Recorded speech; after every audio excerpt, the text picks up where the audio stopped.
Have you ever found yourself in a room full of people, yet feeling completely alone?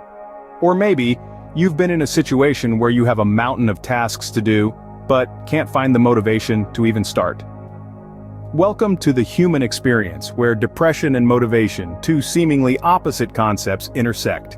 Imagine being a stand-up comedian. Let's call him Mike. Mike is an individual with an infectious laugh and a witty sense of humor. He's on stage, under the spotlight, delivering punchline after punchline to a room filled with laughter.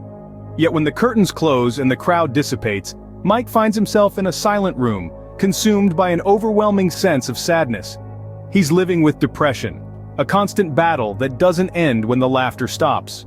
On the other hand, there's Linda, a successful entrepreneur. Linda has built a multi-million-dollar company from scratch. However, there are days when she wakes up and doesn't feel like getting out of bed. It's not laziness, it's not a lack of ambition, it's a lack of motivation, a struggle that even the most successful individuals face.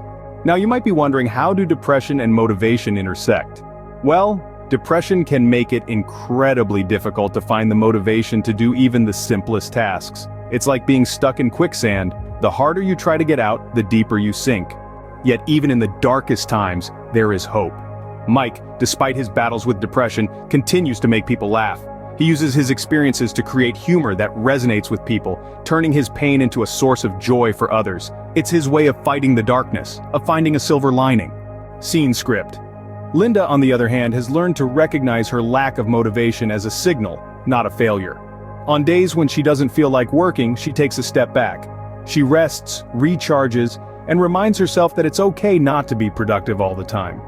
Her success is not defined by how much she does in a day, but by her ability to listen to her body and mind and give them what they need. In a nutshell, depression and motivation are two sides of the same coin. They are part of the human experience, and while they can be incredibly challenging, they can also lead to growth and resilience. So remember, it's okay to feel sad, it's okay to lack motivation. You are not alone in your struggles. Like Mike, use your experiences to bring joy to others. Like Linda, listen to your body and mind. In the face of depression and lack of motivation, remember that it's okay to take a step back, to rest, to recharge. In the grand scheme of things, it's not about how fast you move, but rather, it's about moving in a direction that leads to growth and resilience. After all, even in the most challenging times, there is always hope, and there is always a silver lining.